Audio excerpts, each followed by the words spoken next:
you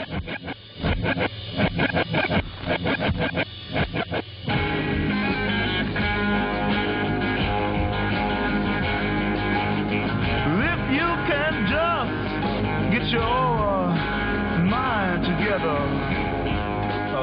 Thank you for joining us on The Experience, and coming up later on in this half hour, we're going to be talking about what's really clearly a match made in heaven, and that is Clark University graduate program and the Peace Corps. We're going to tell you how those two are fitting together and how maybe you want to get involved as well. Right now, though, Marty Lamb is with us, Republican candidate for Congress, and thank you very much for joining us. Oh, thank you so much for having me on the show today. I think, yeah, you know, the last time that we had you on a few months back, of course, I mean, it was just getting to be a very crowded field. There's 5 of you running for the Republican nomination in September. That's correct. We'll find out who's going to take on Jim McGovern, and then the election, of course, coming up in November. The more that I read as an outsider looking in, the more, Marty, that it seems to be about you and Brian Herr. Are you getting that sense as well? That absolutely is the sense I'm getting right now as far as the media attention and also the responses on the street as I go town to town.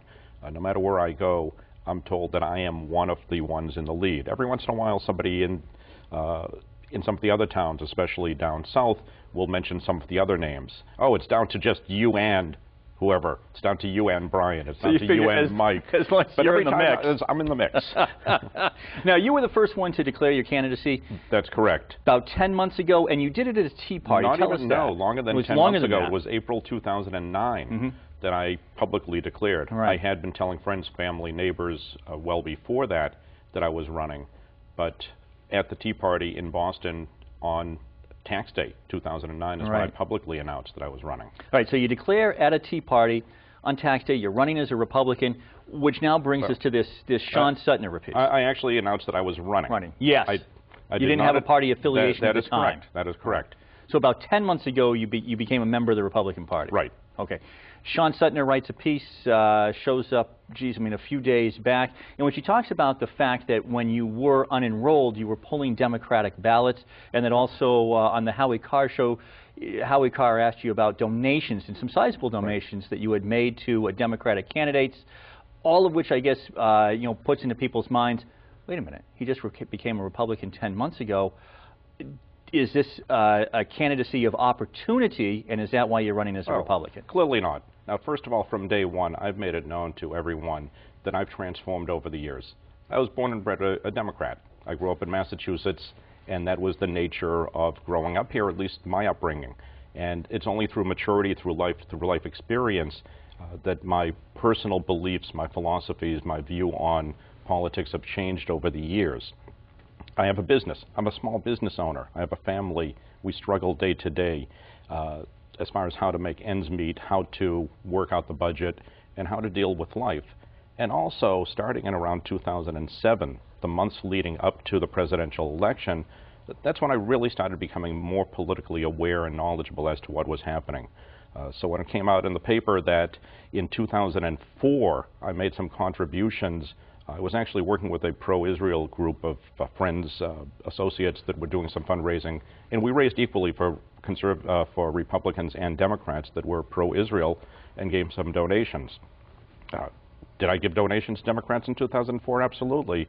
Funny thing is, it comes out on the Howie Carr show the other day as we're going back and forth with my Republican opponent, Mr. Herr, that he also admitted he has given much more recently contributions to Democrats also. So as far as a litmus test as to party purity, I really don't think that's relevant. And that's what I wanted to talk to you about, Marty, because, I think that's what was kind of brought up in this Sean Suttner piece. And then, Sean's just laying out the facts. But in the conversation after that, is there some sort of a litmus test? Can you, if you become a Republican 10 months ago, are you somehow not eligible to be a Republican? That's exactly my question. That's exactly my question back out is there a litmus test of purity in the party? And my belief is if there is such a test, first of all, Ronald Reagan would have failed because he was a Union Democrat way back when who became, well, he actually said that the Democratic Party moved away from him rather than the other way around. But also what I'm finding out there is, at least the attitudes from the people I speak to, if we were to rely on that type of purity test, that who you were 6 years ago, 8 years ago, 10 years ago is what's relevant, we may as well give the keys to the State House and to Capitol Hill to the Democrats and just throw the towel in. Because a lot of people, a lot of Americans have become more politically aware over the past few years, especially the past few years. And well, we only, we go back to Scott Brown, and we seem to always be going back to Scott Brown now, particularly when we talk about Republican candidates.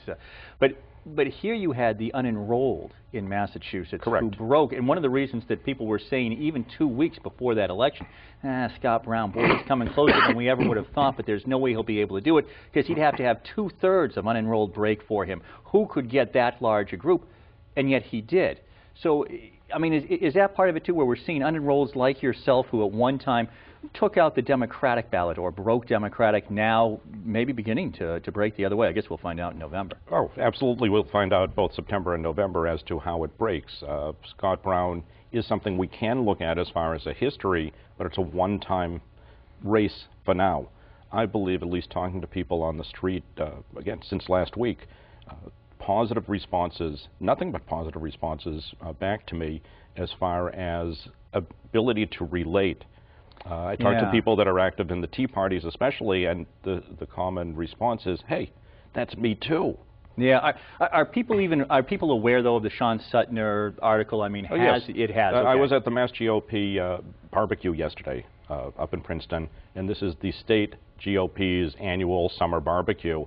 And I got a number of people specifically coming up to me, not necessarily my friends, but people that know me through the race, who said, hey, I heard you on Howie Carr the other day. Keep up the good work. This is at the Mass GOP. Right. Yeah.